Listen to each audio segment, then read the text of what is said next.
Ladies and gentlemen, today we have a really special guest. We have David Klefeker here with us. And to start right away, I want you to know who he is, what he's accomplished, and why he is in this podcast. Welcome to the show, David. Thanks a lot, Mikkel. How are you doing? Great. Where are you calling from today? Where are you in the world? Yeah, sure. So I'm actually currently here in Aqaba, Jordan, right along the Red Sea. Nice. We're down here for about a week, looking at several things and just kind of taking some time off with family. Jordan, one of the places you like, looks like Mars. We were chatting about that, right? These pictures. Yeah. There's a place. Yeah, yeah. That you So there's a posted. place called Wadi Rum, and it's a really cool spot. You can basically camp out in the desert, and this time of the year is probably the best time to do that. Anything past April is probably a bit too hot for most people, but yeah, there's some beautiful sites. I wouldn't necessarily recommend investing in real estate in Jordan, although they do have a CBI program, believe it or not. But I don't think it's really worth it. But there's beautiful, amazing history. Obviously, they've got the ruins of Petra, which is really cool. I don't know if you know Indiana Jones, you know that scene where the in the middle of the desert, there's a thing that they go into. I think it's the Last Crusade. So that's here. You've got Wadi Rum, and then here in Aqaba, it's really nice. There's amazing diving that you can do here. So yeah, highly recommend it for tourism. Beautiful. One of the places you like being, another one is Turkey. We're going to talk about Turkey in this episode. You investing that you share publicly, and we know the ones we follow you on Twitter. Definitely highly recommend it to follow you on Twitter for more in-depth, more details on everything we're going to talk about today. But to start off, what has David accomplished so far? What's in your sovereign portfolio? Why do you call yourself a sovereign nomad? Sovereign nomad. Well, I think to kind of back up a bit. So I started out probably from the time I was 16, 17 as a serial entrepreneur. I've never been able to go to a 9 to 5, work in an office. I've always kind of done my own kind of march to my own horn, and it definitely started pretty early. And I started traveling internationally around 21, 22 years old, and I never really looked back. And that, from the time that I started traveling, I went to places all over the world, from Athens to Mumbai. I did a pretty cool little motorcycle trip across the desert. That was kind of what started my my interest in emerging markets and the kind of the macro picture. I'm from a pretty small little town in Tennessee, and so I was just itching to get out, and so that's kind of how it all started. And then over time, I started realizing, I've done everything from consulting, had a construction business and renovations.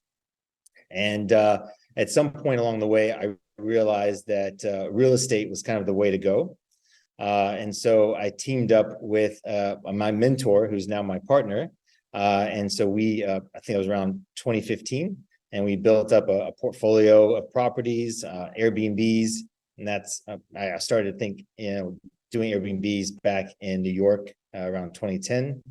And we built up the Airbnb portfolio to about 45 at total. And then we also built up a multifamily that ranged from properties all across Florida, as well now in Hawaii. And but the sovereign nomad piece of it, that actually started probably right around 2019, 2020, when everything got shut down. And, just before that, my wife and I, obviously, she's from Palestine. And so that also kind of gave some bit to why we wanted to be sovereign. I don't know if how aware you are of that kind of issue in the world, but, she doesn't have the greatest passport, and it's been very difficult for her to travel, period. But then when the pandemic happened, we were both locked down in our respective countries. She was in Palestine and I was in Florida, and we didn't see each other for about a year. And so through that time, I promised myself, I was like, never again am I going to be locked by a government, by a bunch of bureaucrats. And so that's really what kicked off the sovereign nomad journey for us. Wow. And also, I know I know that you had some inspiration, right? Some three mentors, three different personalities, right? That inspired your journeys. These names from other episodes I know are Jim Rogers, Doug Casey, Yeah. and Robert Kiyosaki. Yeah. Can you share a bit more? What's something like when you these names, you hear these names, what's the first things that come to mind? What's the biggest piece of knowledge, the golden nugget that you got from them, from each one of them?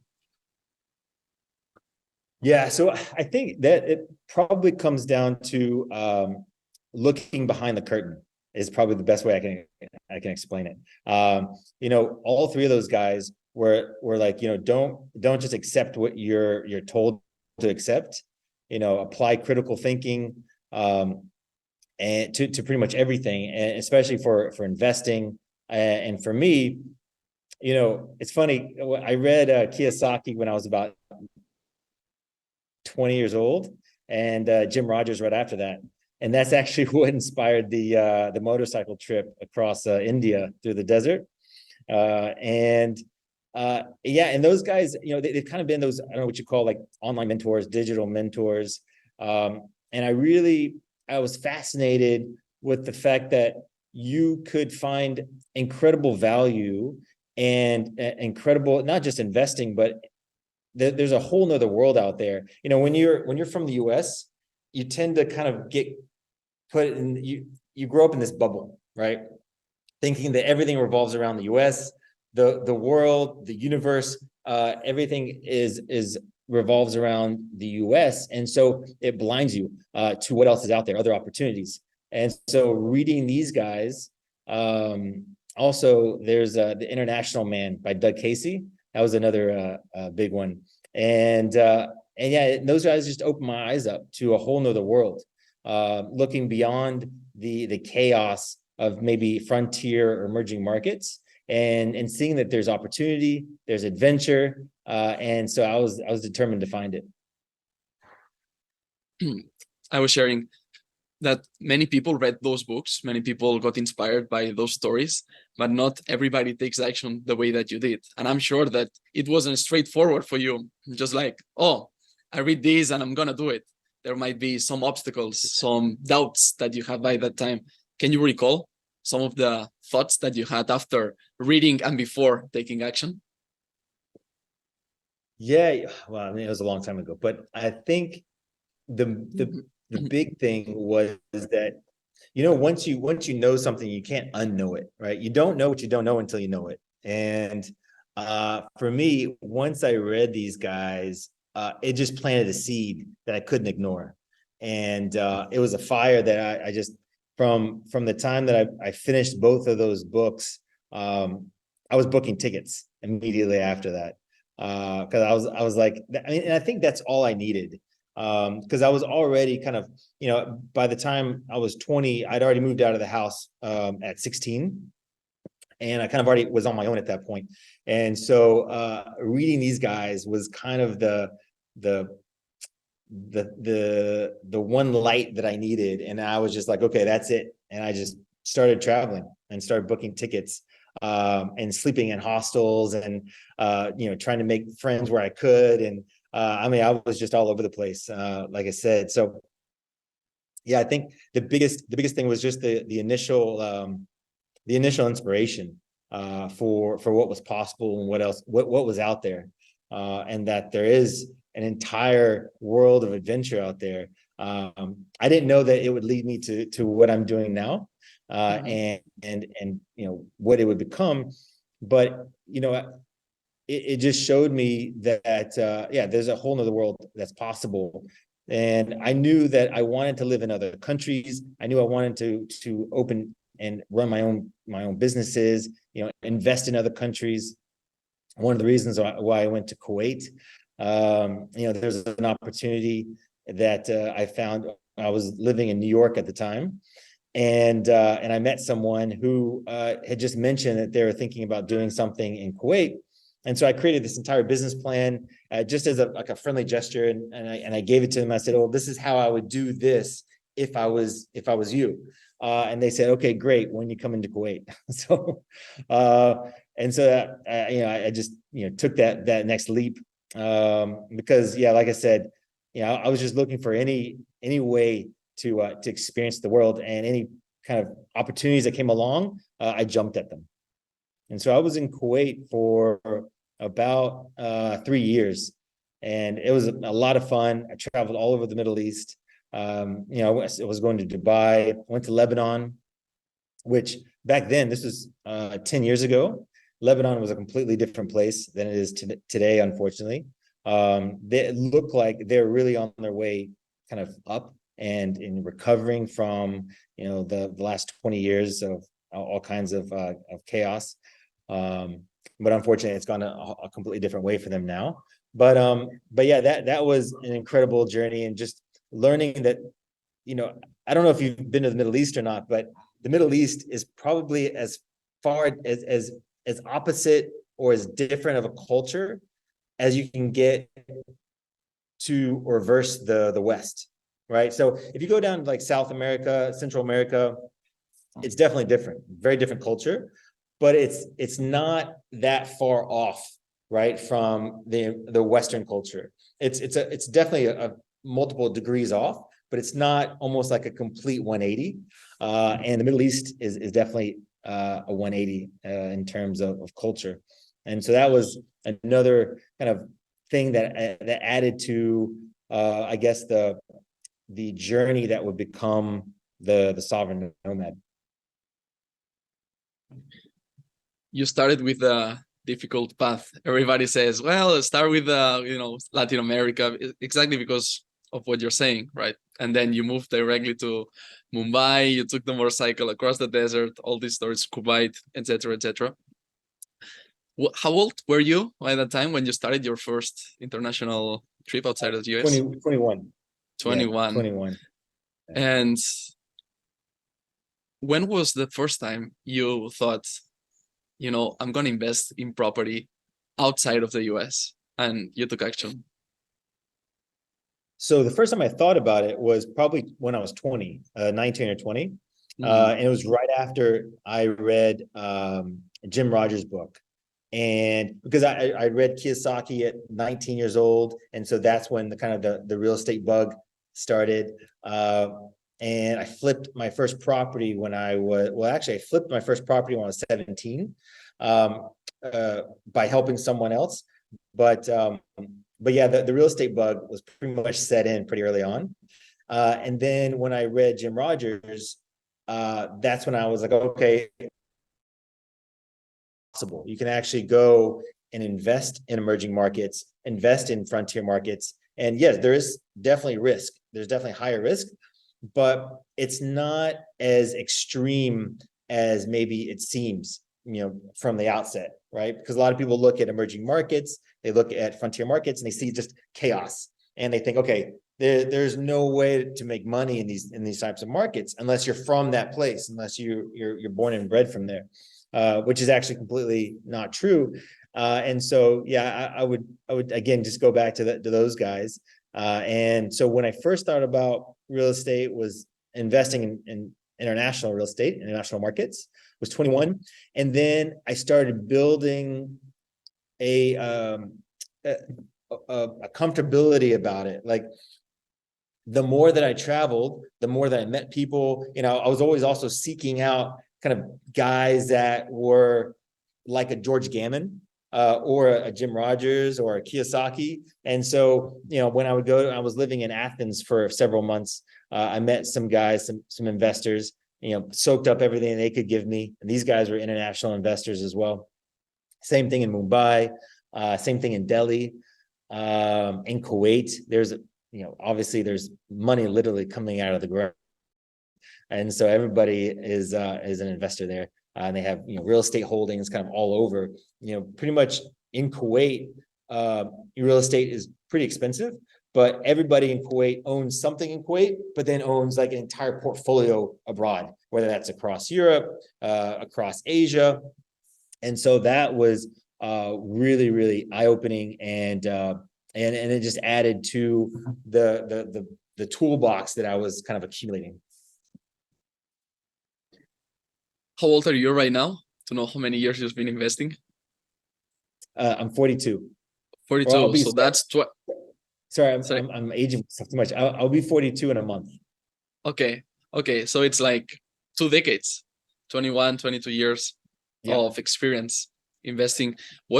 Because it's people might be hearing, okay, I can kind of feel it's already risky to invest in real estate if it's the first property in my own country, whether it's the United States, whether it's Spain, or whatever in the world. But this idea of investing somewhere else, and especially somewhere like the Middle East, a place where the culture is so different, as you mentioned, what's something that with these 2 decades of experience, you'd be like, okay, if I started all over again, that's the first thing I would do to successfully invest in those markets? That's a really good question. What was something that I would do differently? Is that what you're asking? Yes. What advice would you tell like, your 21 something year that I've old? learned that I would do differently? Yeah, exactly. Yeah. Or imagine to your kids as well. If your kids one day decide, okay, oh, I want to invest there, you'd be like, okay, you got to take this into account. Yeah, sure. So that's a little different. So for myself, I would say the thing for me is I learn hands-on, and I've always just been one to leap and then look where I'm leaping, if that makes sense. So for me, taking action has been the biggest way that I've learned and gained experience. And you're gonna fail for sure, but your failures, as it is to say, you look right. You don't really learn that much from your successes, but for me, I learned so much through those early years of just jumping in to a new market and figuring it out. Whether that's the language, the specific real estate market, the specific way that the real estate is done in that area. There's always opportunities in different markets and different ways. That's why there's so much opportunity, is because it's not developed, right? And it's not optimized like it is in the US or the West. And so, yeah, I would say the biggest lesson I can give myself would have been just do what you were doing and just keep doing more of it. And faster is probably what I would tell myself. For my kids, obviously, my kids are going to be homeschooled, and they're not going to ever go to any, obviously, a public school for sure, but not a private school either.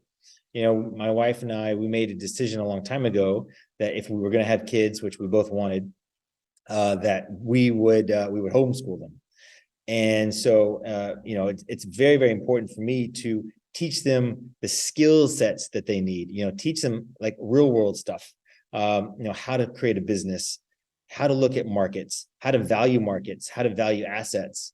And they're going to be learning all this from a very, very young age, and we're going to be doing things together. We're going to be investing together. And so for them, they're going to, I'm a bit jealous of the way they're going to grow up, to be honest with you. But yeah, they're definitely going to benefit, but they're going to basically just do what I did, but from a much more earlier on perspective. Yeah. So they will have more time to compound all that knowledge, all that wisdom, right? That they're getting from mom. Yeah, exactly. Yeah, totally. So it's an interesting topic. We will go back to raising kids and educating them while you're traveling the world. These sovereign nomad kids already, and where you're having the kids. But now to keep it on the investing route, really interesting. Where do you have properties right now? And I know that you're also using them as a way to plant flags like residencies or passport. Can you tell us a bit more about that? Sure, yeah. So for me, I like to invest when I'm looking at investing in a market. I want that real estate to do a lot of different things for me. So I want it to give me diversification in a new market and outside of maybe another market and outside of a government, a particular government. And I want it to give me a store of wealth. I want it to give me location independent income. Now, a lot of people would say, oh, well, you can't move the real estate. Well, that's fine. If you've got a network of real estate all across the world, then you are location independent, and that income, whether say maybe that one piece of real estate is not giving you any income at the moment, the rest is. And so no matter where you're at, and as long as you obviously have it set up properly, then you're always going to have income, no matter if you're in Dubai or you're in Turkey. So that's something that I think is highly, highly valuable, especially now. And for me, it's also, so like, just take for instance, Turkey, the real estate market there is mostly all cash. Okay. So versus like say the West, in the US, everything is highly levered, right? So everybody's got a mortgage, and that market, because everybody has a mortgage, the real estate values of the US are highly dictated by interest rates, whether they go up or down. Okay. Well, in a place like Turkey, it doesn't really matter what interest rates are doing. The values are the values because everybody is all cash. Everybody owns their place. They don't have a monthly mortgage payment. So the rates can go from 5 to 20. It's not really going to tank the market. And if you actually look back the last 20 years, the market's been pretty solid in terms of the Turkish real estate market overall, if you look back on an average.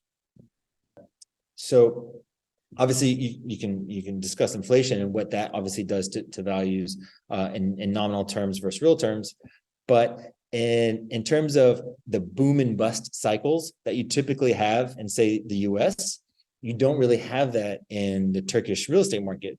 And again, it's because the Turkish real estate market is mostly an all cash, very low levered market, whereas the US has lots of debt. Everybody's up to debt their eyeballs. And it's a good and bad thing. It's pros and cons to both.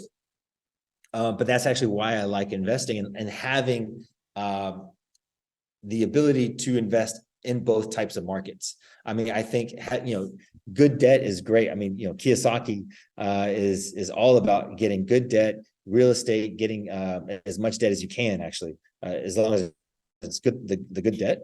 And I absolutely agree with him. But in this case, I don't necessarily want all of my wealth to be in a market that is so highly affected by whatever the Fed is going to do on a Tuesday. Do you know what I'm saying? And then also, say you've got an entire market crash in the housing market in the US. If you need to sell, it's not really the best time to sell. But if you need to liquidate in Turkey, then the value is pretty much held. And so you've got some wealth preservation there, as opposed to investing in a place that is, again, highly dictated by, or the values are highly dictated by the interest rates. Correct. And also when you sell in Turkey, you can use that money to buy cheaper in the States. Exactly. So Exactly. you can geo arbitrage in some way the real estate as well, not just the currencies, which is the most popular among sovereign individuals, global citizens that talk about geo arbitrage currencies, but we can geo arbitrage real estate and time the market in some way. And one is strong, 100%. the other it's weaker. Interesting.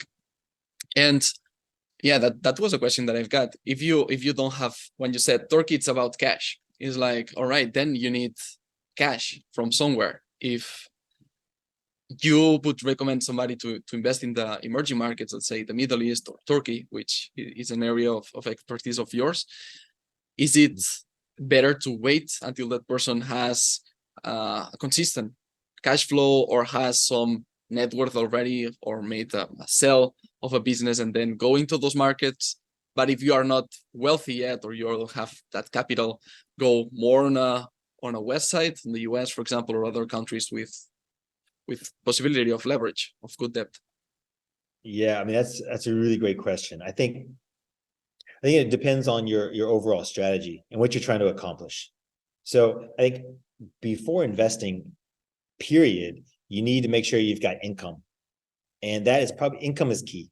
Income is king. And especially actually for sovereign nomads, right? Because I mean, you can do all the things you want to do, but unless you have something that's fueling your strategy, fueling your lifestyle, you can't invest your way to wealth. You've got to have the income, at least in my opinion, and from my experience. And because otherwise, if you're trying to invest your way to wealth, you're going to be constantly looking at your brokerage account. You're constantly looking at your Bitcoin price or whatever it is, hoping that the dollar goes, or the number goes up, right? And so if you focus on your income and build that income up to a certain point where you're then able to have a lifestyle that you can then invest, and whether the investment goes one way or the other, it doesn't matter. You've got the income that's fueling your lifestyle and supporting your lifestyle. For me, I think it kind of happens in three phases, or at least this is what I've learned, in three phases, right? Build the income, multiple income streams, location independent, super critical. Once you've got that to a healthy spot, then put that into something that, gold, if you want, do some Bitcoin, but I think that should be a bit later. But putting it into something like gold, where it's a savings, right? You can also have a solid amount of cash. I think everybody should have at least 6 to 12 months of cash reserves. I understand that, inflation is going to kind of eat that away a bit. But I think 6 to 12 months, especially in the current environment, really critical. Once you've got that, get your gold. Again, it doesn't have to be hundreds of ounces of gold. 20, 30 ounces is, I think, plenty for starting out.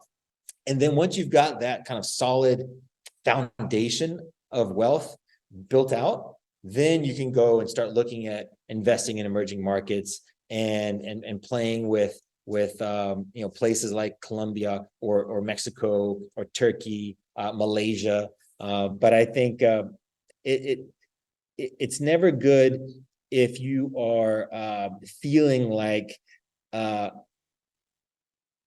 in panic mode if the market goes down, right? For me, it doesn't matter, because again, I've got the income, I've got the savings, in cash and precious metals. And then when I'm investing in real estate, I'm looking at a 10, 15, 20 year time horizon.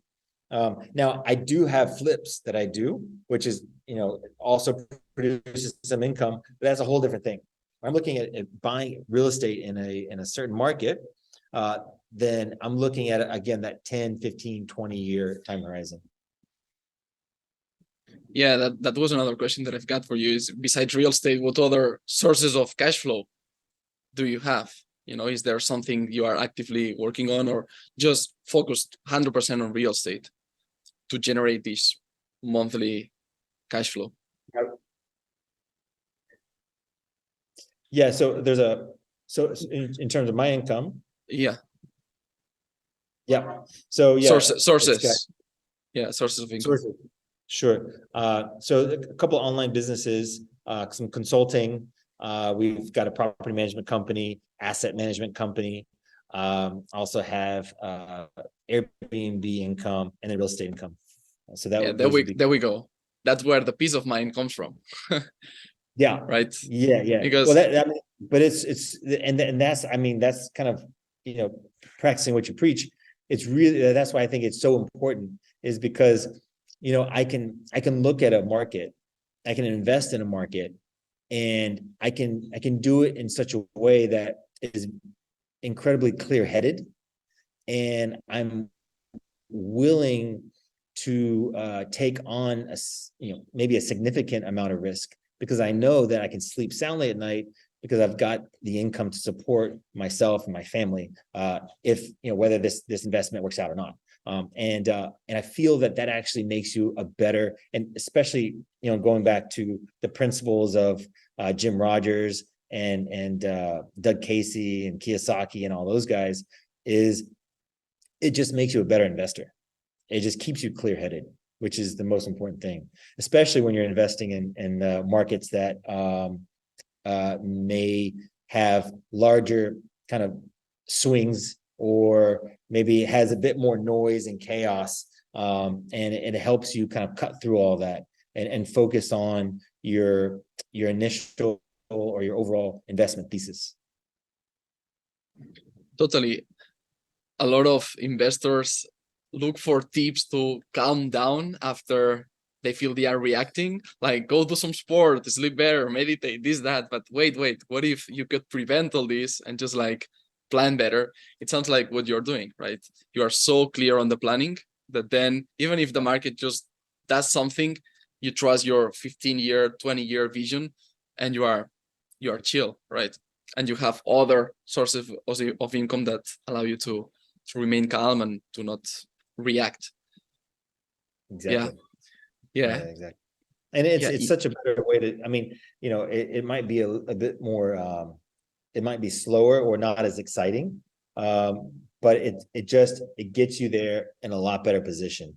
And yeah, it just keeps you so much more clear-headed. When if you're buying, like, what, buying gold shouldn't be, okay, let me see if I can buy gold now and then sell it in a year from now, 2 years from now. Again, that's something that you're building, again, that foundation. You're building insurance, essentially. And anytime I'm buying gold, it's in my head, it's 15, 20, 30 years or more realistically, it's okay, this is what I'm buying for my kids to just give them, right? And if we need it, if something crazy happens, we've got it, but otherwise it's just there and I forget about it. Yeah, really, really interesting. I want to get more into that. The first objection that I hear from people that do not have gold is, why gold? When they see these graphs on the internet that says, oh, if you invested in Bitcoin, you would be up 300% or whatever per year. And then gold is like, compared to inflation, right? In the US, it's like minus 5%, things like that. What do you think about these graphs, about this? Why do you think gold is really like this requirement, let's say, for a sovereign nomad, instead of buying Bitcoin, or instead of gold, using that money to buy more real estate or other sources of store of value? Yeah, sure. So I actually 100% agree. Like, if you're buying gold so that you double your wealth or triple if you're looking and buying gold as a way to increase your wealth, then you're doing it for the wrong reason, in my opinion. For me, I'm buying it as, again, an insurance policy.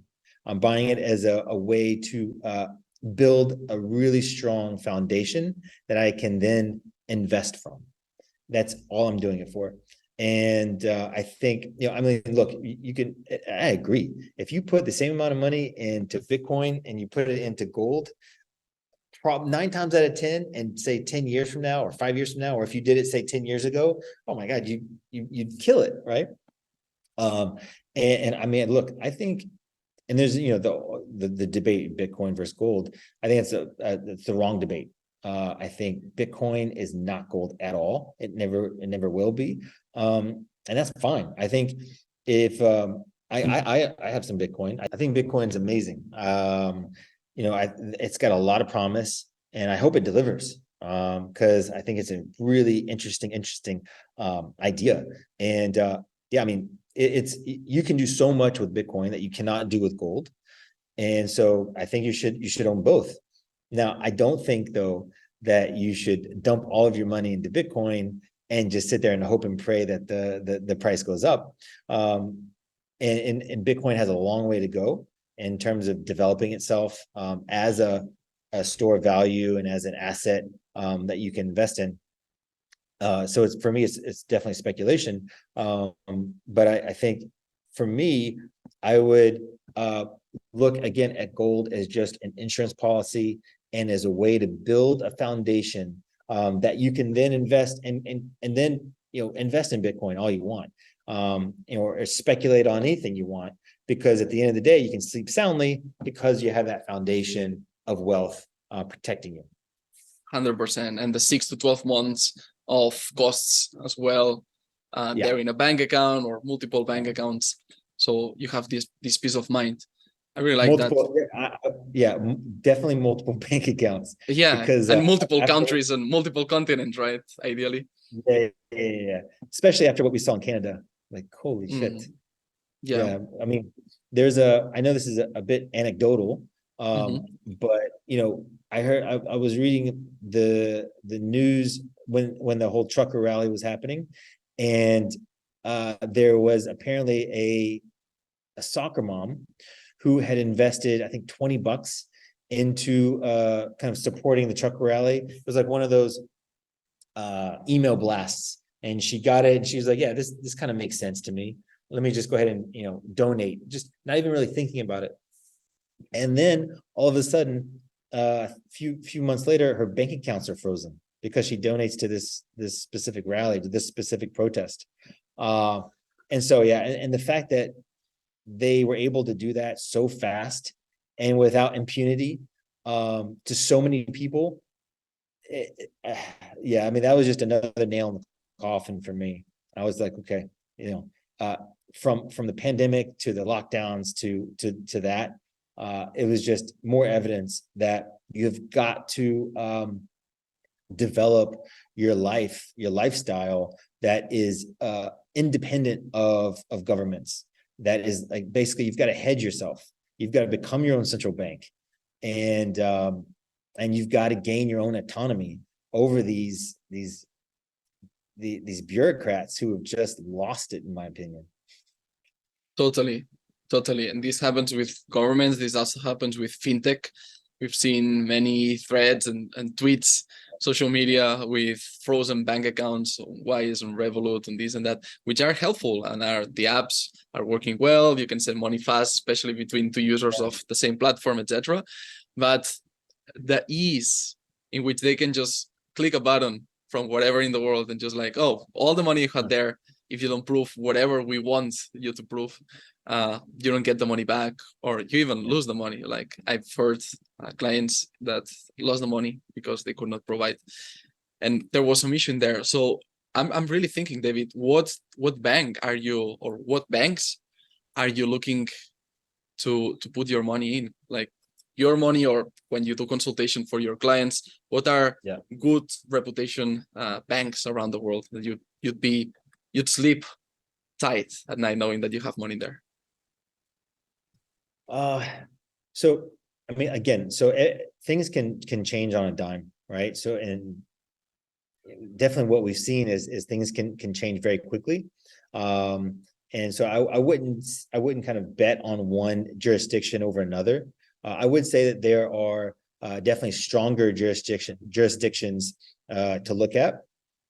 Stronger ones being places like Dubai is one that's got a really strong and growing banking sector.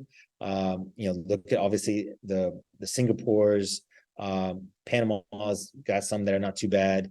I'm not sure how they are down in Paraguay, where I think you've got another spot. Yeah, it's developing, right? I think so. Yeah, it's developing. Paraguay, it's definitely not a first world country right now. Yeah, it has. I would consider more an emerging market. It's got its own. Let's say, in that category. Panama. I was also thinking about the Caribbean, but and I know that you even have properties right in the Caribbean. So we've got property in the Caribbean. I think when you're looking at like I said, banking sectors, or places that are good jurisdictions. I mean, look, I think there's some solid banks in Georgia. There's some solid banks in Turkey even. Now, it's really all about how much you're putting in those banks. And I wouldn't say put all your eggs in one basket, obviously. But I think more importantly is having access to these banks and setting up in a way that no matter where you're at or what happens, you're going to have access to funds. And for me, that's really what it's all about, is not putting, so much in any one bank or going into any one jurisdiction, but having a network where you've got access to kind of 3 or 4 different jurisdictions that really help out a lot. Thank you. Yeah, totally. And when you say Caribbean, just to clarify, you mean Caribbean islands? Yeah, exactly. Caribbean islands. Yeah. And which ones are the most attractive to you? Because there are plenty in in terms there. of banking. Yeah, banking and residencies. Because we also know that you can get passports in there. So I am imagining that you invested somewhere that it's also a CBI program, something like that, to get a passport, or just just sure. So I'll profit. Banking. Yeah, the Cayman Islands has some pretty strong banking, and they also have a really great vault. I can't remember the exact name of the vault they have there. Man, what is the name of that vault? But it's a really good vault. You can actually, one thing that I tell, some guys that will kind of ask me, okay, there's some guy that is working a 9 to 5 in the middle of Ohio, and they've got a family, they've got 2 kids, a dog, and he's like, look, I can't go offshore, and I don't really want to, but how can I at least start to create a plan B for myself and gain some autonomy? And I tell them, okay, the first thing you can do is super easy. You can buy some gold through a website that through this vault in the Cayman Islands. And so that way you're moving some wealth outside of the US. Now, obviously, as a US citizen, you've got to report everything. So I'm not saying, I'm saying do everything legal and check with your accountant and all that fun stuff. But it's an easy way, and it's a very fast way to put some money outside the US and into gold. And then they'll store it for you depending on how much it is. There's some storage fees or whatnot, but it's a super highly rated vault. You can do the same thing in Panama. You can do the same thing in Singapore. So that's number one, is what I would do. And for real estate, I don't. So I think the Caribbean passports and residencies are great for, again, this guy in Ohio, for him to just put some money in one of these Caribbean passports. I think it's like $150,000, $200,000, depends on the program. You get a decent passport for it, and it's all relatively fast and easy. You can do most of it online, and if you want, you can buy some real estate. I think that's probably the worst place to buy real estate for a passport. I think there's a lot of other better ways to go about it. The golden visa in Portugal is one. Dubai's got an interesting program. Yeah, Turkey. Yeah, so if you're looking to invest in real estate and get a citizenship, I think the Caribbean is not a great option at all. I think there's much better places to invest in real estate and get some kind of residency, golden visa, citizenship. Portugal being one, Dubai being another, Turkey being another. Even though Turkey's citizenship has gone up, the price of it from 250 to 400. Yeah, I think it still makes sense for a lot of different reasons. But for the Caribbean, I think you're better just to go and give the donation, the $100K, the $125,000, and then be done with it, because obviously there's massive opportunity costs as well, right? So if you end up doing the real estate option, I think it's like $250,000. So we're talking almost $100,000 to $150,000 extra that you could have done on an investment that will earn you a lot better, or you could put it into Bitcoin and just flip it, or gold or whatever you want to do. There's a lot better things to do with that 150,000. I know it's hard for a lot of people to just bite the bullet and donate 100 to 150,000. That's why I think there's way better options than the Caribbean, but it's a great option for kind of the guy who who is not really able to put boots on the ground, not really able to leave the US, and just wants something very easy and fast and convenient, then I usually will tell them, okay, go and try one of the Caribbean passports. Then what attracted you to have properties in the Caribbean? Just diversification. Diversification. Yeah. And having not necessarily a base, but a income and a place that, if need be, that I can go to, and it's close to the US. So it's like a 3 to 5 hour flight. And typically they're direct. And so that's one, and again, this is, a lot of people say, well, give me the strategy. What's the strategy that I need to do? Give me the 1, 2, and 3. And it really depends on your situation. It depends on where you're at. Are you a 25-year-old that's making 75,000 a year, or are you 42 making 400,000 or 500,000 a year, and you've got a whole different set of things that you need to take care of and think about.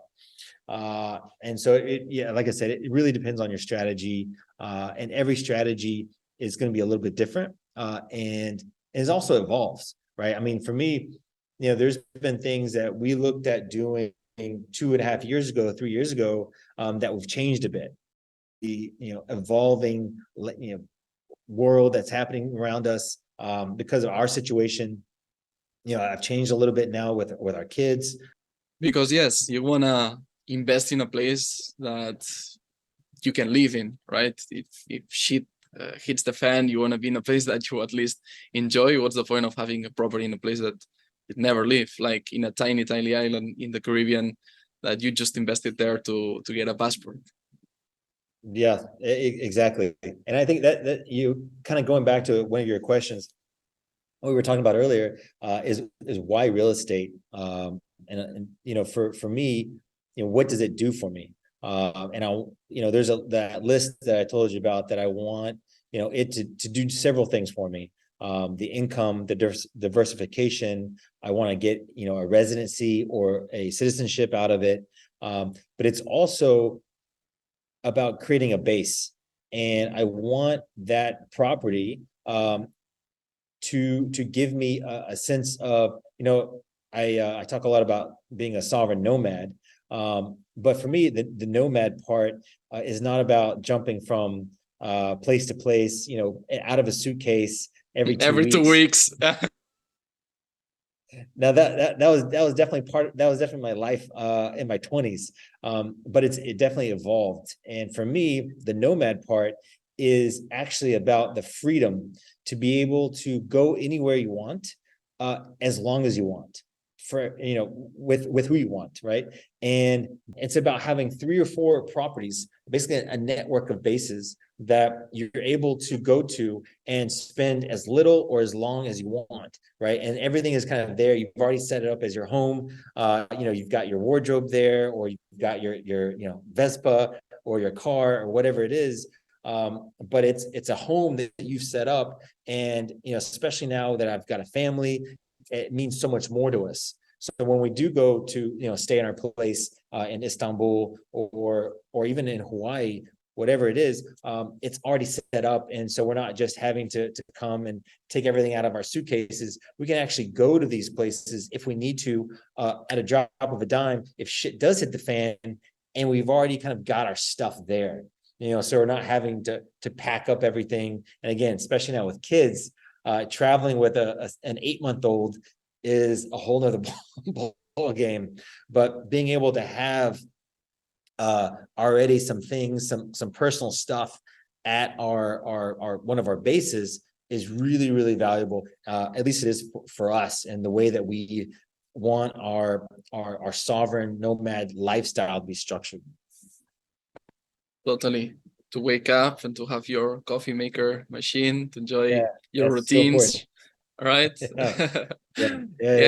Totally. Peace of mind, because we are talking about, something happening, the world collapsing, shit hitting the fan. What do you expect, David, in the next, let's say, year, or let's talk to 2030, in this time frame, like shorter and then longer term? What are the things you are protecting from that you kind of predict? So I think have you read the book, The Fourth Turning? Do you know about the concept or the idea? Please So share. sure. So the fourth turning is, I think the guy's name is Hal. I can't remember his first name, but essentially what the idea is that everything runs in cycles. And the fourth turning is about how as kind of you have these like boom and bust cycles, every 10 years you have a real estate boom and bust cycle in the US. And then you've got a kind of a larger debt cycle that happens. This is actually Ray Dalio's 80 to 100-year debt cycle that also kind of ebbs and flows. So the fourth turning is about one of these kind of cycles coming to an end. It's almost like the winter time. So you've got the spring, the summer, the fall, and the winter. Well, the winter is the fourth cycle, or sorry, the fourth turning, where a lot of kind of old paradigms get destroyed, so that a lot of new ideas can kind of come to fruit.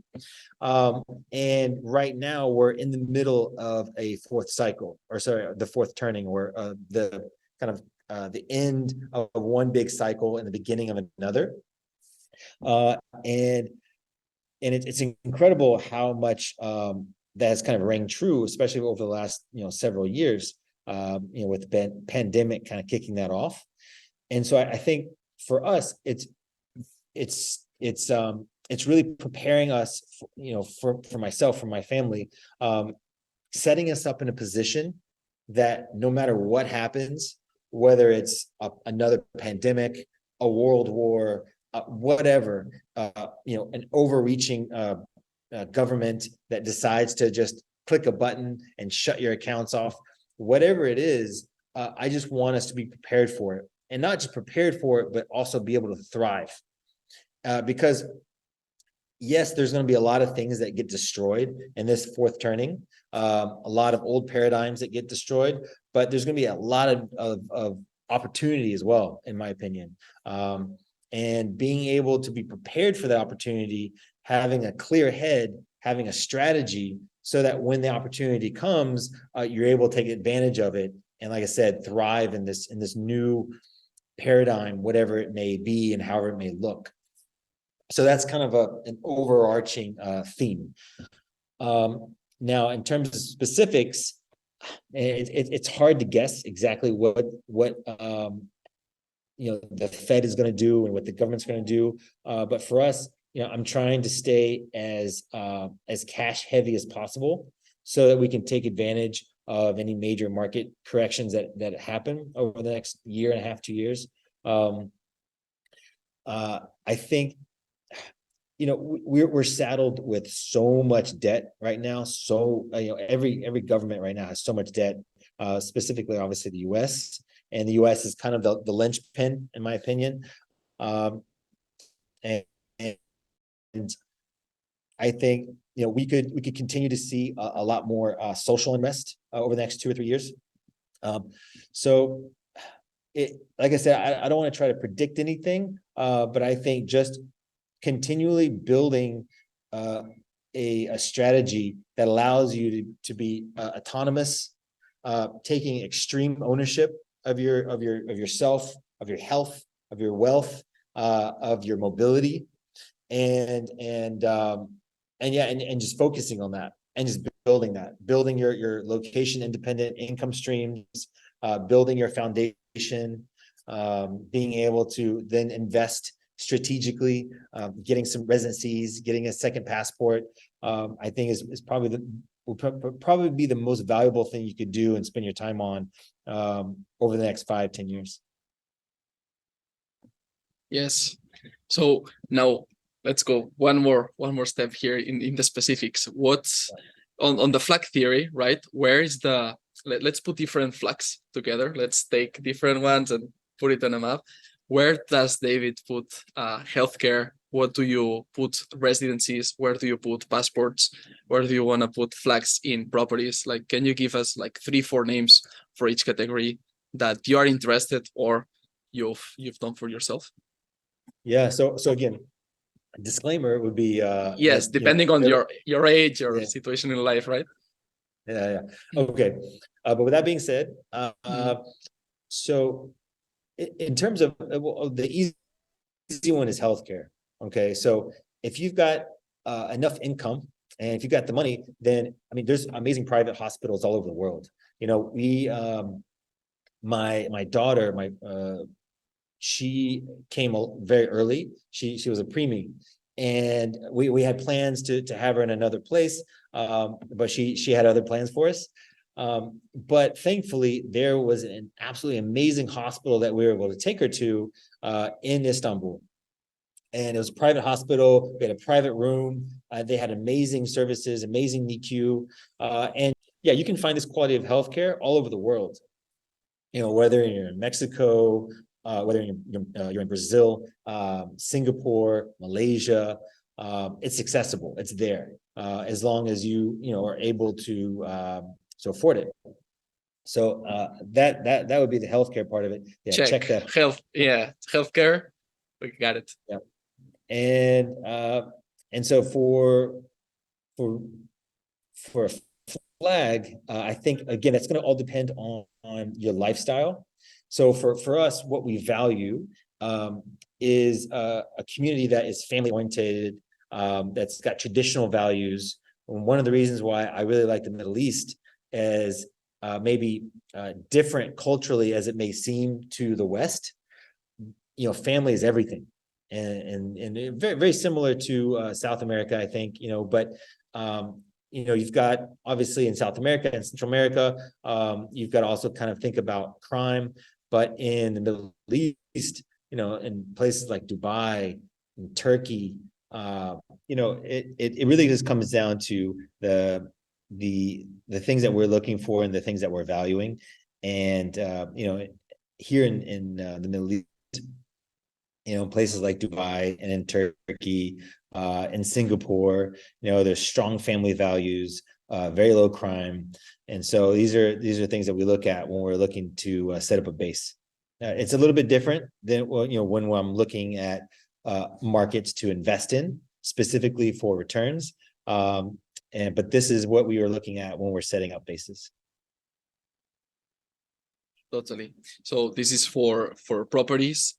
We talked about as well bank accounts. You mentioned, Georgia, it's really good. Now they are saying they are signing this thing, that the CRS for 2024. Let's see what's going to happen in there. Then we also have Panama. We have Cayman Islands that you recommended, the Bolts, Dubai, also very strong in banking. What about passports?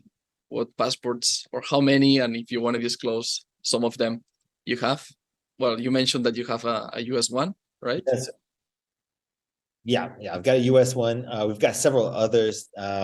We've got one that we're working on in Turkey. We've got one that we're working on in Portugal, and then a few others, and then some residencies. Dubai, working on the residency in Dubai. Actually, very interested in the one that I think you're doing down in Paraguay. Yes, that's correct. really interesting. That's really interesting. I'm probably going to be down there towards the end of 2023, checking that one out. Looking at the one for Mexico as well. So when I'm looking at like residencies and passports, it's about kind of creating a solid portfolio. So one residency or passport might fill the gaps of another residency or passport. Like if you take the Turkish passport, for instance, it's not really that strong, but I love the overall package that you can get out of that, right? They don't mind if you've got multiple citizenships or residencies.